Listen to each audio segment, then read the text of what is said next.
Thank you so much for being here with us. Today, we are so happy to have my coach, David Caldwell, one of the mastery coaches for the Tom Ferry ecosystem. And well, what can I tell you? I'm super proud of him. I'm super grateful of being his coachee. Thank you, coach. And today we're going to talk about novice to mastery. So let's get ready. Hey, David, how are you? Welcome. And thank you so much for being in our podcast today. Thank you for having me. I'm excited. You know, I love seeing you. Oh, and I love seeing you. I love this podcast dynamic that we've generated, right? Yeah, agreed. Yes. So that's part of the process of novice to mastery. It's just doing it, right? Yeah, I think we talk about it a lot, but like consistency in any action gets you better. Right. And today I used you as an example in all my coaching calls. So you'll see like tons of views. It's me that's giving you the views. Perfect. And you know what's impressive? Since I've been like looking at your videos and the numbers, the thousands of numbers of views that they have, and I have taken screenshots. And I send them to my clients. Sometimes you can even see how it changes, like from one week to the other. Sure. So, and what I've also noticed is that you kind of hit the YouTube algorithm because you come up with different things in different moments, and then you come up as suggestions. So that's good feedback, right? Yeah. So today we're going to talk about what most clients call the secret sauce, right? So what's the secret sauce to success in real estate? If I'm getting started, if I'm taking momentum, if I'm at the bench right now and I don't know what to do.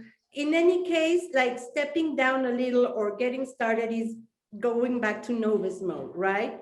So what are your 5 or your 4 steps of novice to mastery? You know, I think with anything getting started, the first thing you have to have is a goal, and you have to have accountability around that goal. So maybe it's kind of the first part kind of has 2 parts to it, but it's what's the goal, and then what's the accountability. And, you know, I look at it a lot, or the analogy I use is, you know, if I wanted to lose weight, right? Well, why, right? What am I trying to accomplish? Do I want to look better? Do I want to feel better? It's probably both, right? How much do I want to weigh? When do I want to get to that weight, right? Is that realistic, right? Say, hey, healthily, you can lose a pound a week, right? So how many weeks is it going to take me to get to my goal week, right? What are these key performance indicators? I was talking to a seller client yesterday who used to work at Boeing. Yes. And I said, hey, when you worked at Boeing before you retired, you probably had like KPIs or key performance indicators that let you know if you were doing a good job. And she goes, yeah. I go, so we have those too for your listing, right? Like the average sales price in your area is X, and we think your house is better than average. So we should be higher than X. Hey, average days on market is X. Average list price to sales price ratio is X. If we get an offer, we need to look at it against those things to help us know if it's good, right? We need a goal, right? And we need these key performance indicators. So for me, the first thing is having a goal and creating accountability. And, you know, you probably talk about it. I talk about it. Tom talks about it. Pearson's law, right? When we track and measure something, performance improves, right? When it's reported back to us, when our performance is reported back to us, it increases at a faster rate. Exactly. So for me, the first thing is creating a goal and accountability. Exactly. And that's like, we remember the 4 disciplines of execution, creating a goal and accountability is part of the first and the second step, which is the wildly important goal and the lag and the lead measurements. So that goes hand in hand. Yep, exactly. And then, you know, the second part for me, you know, and I think you probably see this a lot as a coach, I see it a lot as a coach, and we could all think about times where we wanted to do something and we just procrastinated. So the second thing to me is literally just starting, right? And not starting in a place where you know you're totally compromising your product, but starting in a way where you just know you're gonna get better, right? I just have to get started. I took a couple days off from the gym. I can't go do the same workout I was doing, before. Like I went and ate pretty bad, and I went to Las Vegas and I drank some alcohol, and like I'm not as fit as I was last week, or maybe I am. I just need to like clear some things from my body. Who knows? But I have to go do easier workouts, right? I have to go do easier workouts this week, so next week I can do the harder workouts when I'm been back more in my routine, right? If that makes sense. Exactly. And back to your podcasts, you had a direction podcast with Jeanette Miller, which I highly recommend everybody goes back to. I love Jeanette. And I am also a time management freak. I adore time management. And I noticed that people have a very hard time, like really imagining or really perceiving or really understanding what time blocks and habits are. So I usually create super easy time managements for them and send them after a call. And then they go and say, this is exactly what I needed. Because people see their time management as a big whole mess. But when you put it down and narrow it into one small easy process, they tend to do it. And to your other point, we totally need to get out of our head and into execution. And just procrastination is another word for fear of failure and limiting beliefs of I won't do the calls because they will reject me, or I won't do the video because I don't like how I look. So until this is perfect, I won't do it. So guess what? It'll never be perfect. Right? No, before I ever went to like a CrossFit gym, I like went to a gym to get ready to go to CrossFit, which was so stupid, right? I should have just gone to CrossFit. Like we spend too much time prepping for the thing that we want to try to get good at, and getting good at anything really takes consistency. So And practice, and when you learn and you know your trade, it just comes natural, right? agreed. Okay, number three. Number three. So for me, I think number three is you can't be a perfectionist. And a lot of times we get stuck in this place of perfectionism, and we want a product to look a certain way, or to your point, hey, we might want to look a certain way. Whatever we're doing today, if we do it consistently, we're going to suck at, by comparison, to our skill level a year from now, right? Right. It's just the reality. But so many people get stuck in being a perfectionist or having a product look a certain way that they never execute. We hear this thing in real estate a lot where, hey, if you want to have success, you got to do the tough thing, right? Like if you hate knocking on doors, you have to go knock on doors.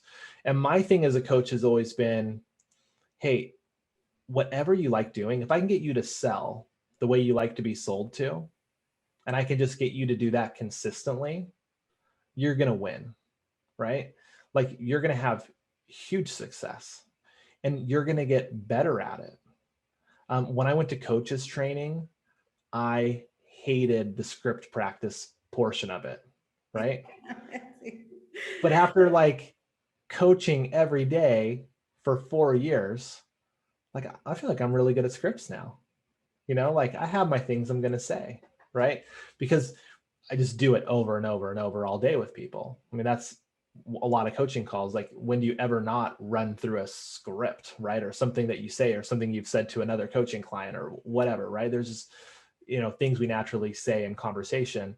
But I think a lot of people, we just get stuck in this place when we're looking to execute in perfectionism, and then we don't execute. And it does nothing but hold us back, where if we just start, we just get better. Exactly. I call it the endless comfort zone, which is the most uncomfortable place to be, a comfort zone. So every day when we execute and on progress, we might break out of 2 or 3 or 4 comfort zones. And at the end of the day, we feel like, whoa, I did it, I made it, and then we like ourselves. When we like ourselves, it's sense of acknowledgement. And if I feel that I did it right, I want to do it again, regardless of how I look, when that was the first emotional block and a limiting belief, right?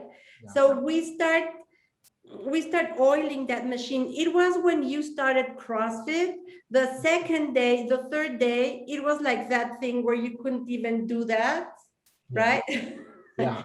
But, or I'm going to say something a little bit gross, that you need help to go to the bathroom, right? Like a handicap, like.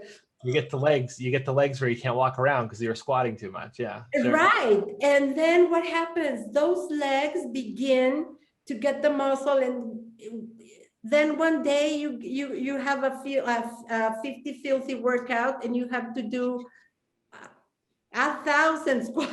I love that you're naming CrossFit workouts. That's awesome. I was a CrossFit freak. Did you know that? I didn't know that.